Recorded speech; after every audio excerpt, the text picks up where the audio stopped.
the next thing that we're going to need to do is we want to create the thickness of this, and that means we're going to use our acrylic paints again to paint on top of this, and we're also going to put all of our iridescent color of our dust on the top.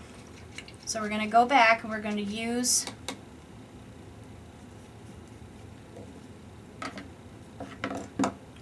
our acrylic paint. I'm going to add a little bit more here to my lid. For this, what I like to do is I like to thicken it up just a little bit. We're not going to do the underneath portion, we're just going to do just the top of it. So once this is all pretty much all painted to your liking,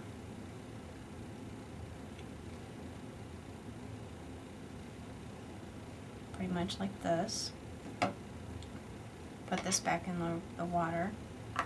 We want to use our iridescence again.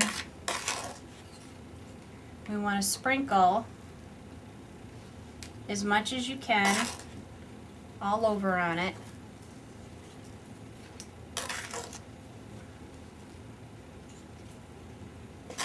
And it doesn't have to be perfect, just as long as you get all of the wet places on here of the paint that's piled with iridescent.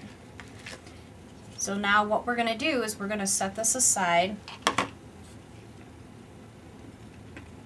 Then we're going to work on the little wings on the very back of our snowman. What you're going to need to have is some kind of garland. There's a lot of places at different stores right around during the holiday season that you can get different lengths of garland. I particularly like these kinds of lengths of garland because it reminds me of the primitive. What we're going to need is we're going to need at least 4 clumps of the smaller sizes, and you're going to need some wire cutters in order to do that. So when we get ready to cut these, what we want to do is we want to create about a 1/2 inch at the ends of the little clumps that you decide to use. You want to use your wire cutters and cut the ends. The inside of it you can cut down as close as you can to where the green actually stops, and cut that piece off and discard the rest of the wire. You can take all the prickly nails, form them all in one direction, and that'll kind of turn them into the area that they need, or bend into the area that they need. So you're going to need at least 4 little clumps of these, and when you get those, you're going to use some twine, and you're going to put 2 of them together. Sometimes I like to create with the light and dark colored. You're going to place 2 of them together, and you're going to take some twine and you're going to make a knot. And sometimes I like to take one end of it and just kind of twirl it around just to secure it.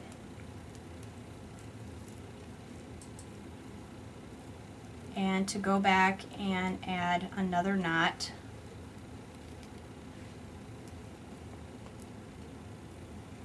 To finish it off.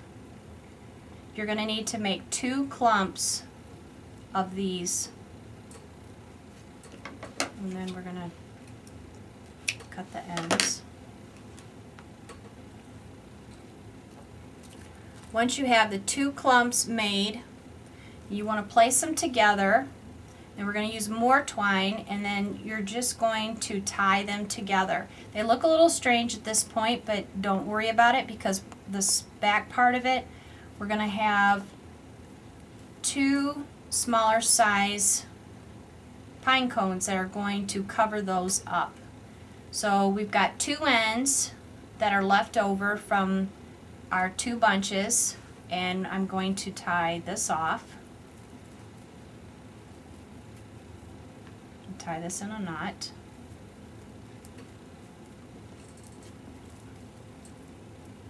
And then we'll clip the edges and put it aside.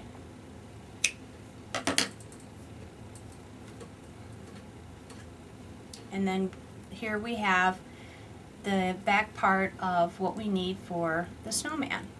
And while this is still drying, the other thing that we're going to need to work on is the nose that goes in to both the top and the two smaller faces. You're going to use the tapered side, the toothpicks that we're going to need. The first thing you're going to need to do is you're going to need, for the bigger size, you're going to need to cut this in half. And I like to use my wire cutters instead of my scissors. You're going to need this half, and with a orange permanent Sharpie marker, we can go through and we're just going to color the whole entire end.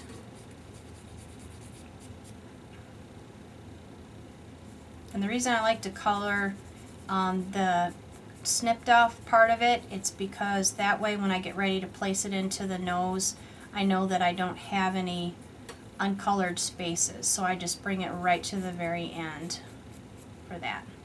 You also want to make two smaller pieces, so to make those from that half, you also want to cut about another half of that off, because these noses for the smaller faces will not go in that far. And again, you want to do the same thing.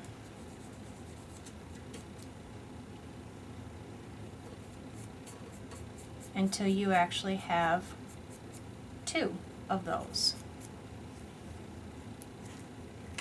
And that's what you'll need for the nose part of it, for the side. For the eyes itself, what I like to use, instead of using black acrylic paint, I like to use the black peppered corn, which is stuff that you can actually find over in your spice rack over at the grocery store. You'd be surprised on a lot of things and a lot of craft products that you can actually use with these peppercorns rather than acrylic paints. So all we're going to need is, we're going to need 6 little eyes for to do for 3 heads on here. And while this is still drying on the pine cone, decorate the face. So what I like to do is I like to make the impression with our peppercorn, and I try to get it somewhat close to the top of the head, but I don't want it too far down because we still got to place this on the top of the pine cone. So I like to make the impression, and I just slightly just push on the inside to make that little hole impression. Add a bead of hot glue. We're going to place this back in.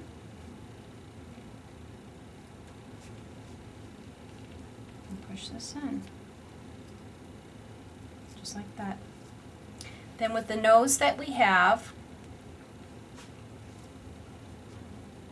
I do the same thing.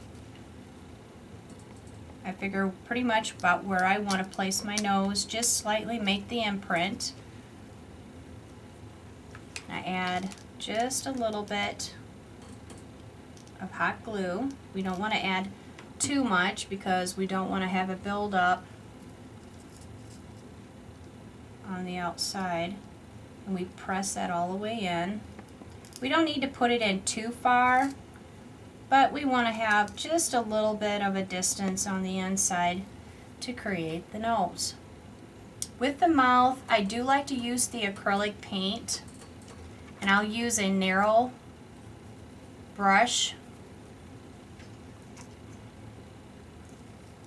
And we want to make the impression that he's singing. So we're just going to paint on an oval shape, very small, around on his mouth.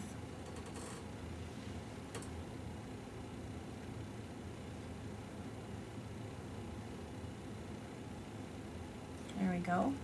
And he looks like he's singing. Now what you can do for the cheeks, you can either paint those on with another kind of acrylic paint, or you can use some inexpensive or cheap makeup. And sometimes I just like to take my finger on some little powder type blush, not a whole lot, and just kind of dab around on its face, pretty much about where I want the cheeks and stuff. This is just to kind of give a little bit of an impression that he's blushing. I'll do a little bit on this side. You don't want to make it too big, but just a little bit. Just like that.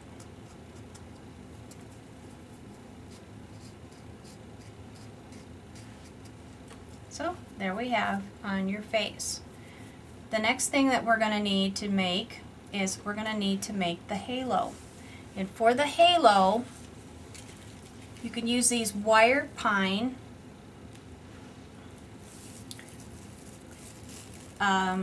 garland pieces, but we don't need to use the entire piece. This is actually a 12-inch piece. So what we're going to do is we're going to fold it in half. We're going to find the center. We're going to use our wire cutters, go in, and we're going to cut this in half. Then we will bring it around, and you just want to give it a little bit of a twist. This allows both ends to be connected together. And again, it doesn't have to be really fancy, but it makes a nice little halo. Then we want to add the hot glue to the top of the halo and not add the glue on to the top of the head. So we want to put just a little bit roughly around. We don't need to pile on too much of the glue.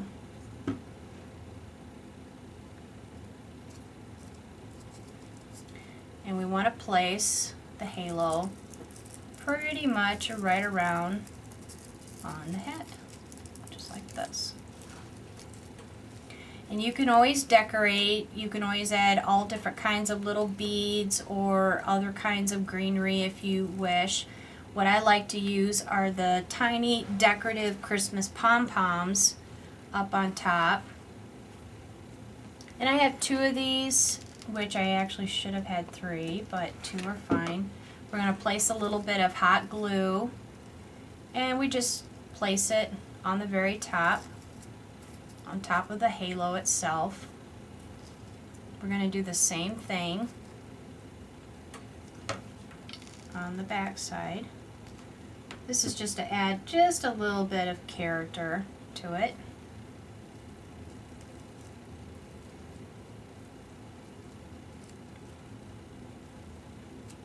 Okay, and the one thing that we're going to also need to do is we have to be able to hang this. So what we're going to do is we're going to create a little hanging string with the jute twine that you've got. You can cut about a 12-inch long piece, and we're going to tie these together. We don't really need it real long, especially if you're going to hang it on a tree.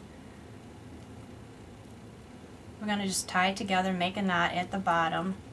And if you've got a little bit of a longer end, you might want to cut that off.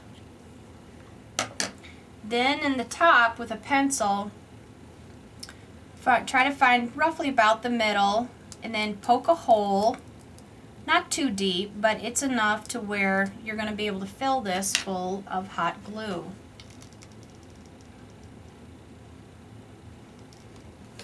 Then we're going to take the knotted end, we're going to place this down on the inside, and as you're doing that, we're going to kind of push it with our pencil, or you can use the toothpick or some other pokey instrument if you'd like, and you let that set. Kind of just push that all around down in there.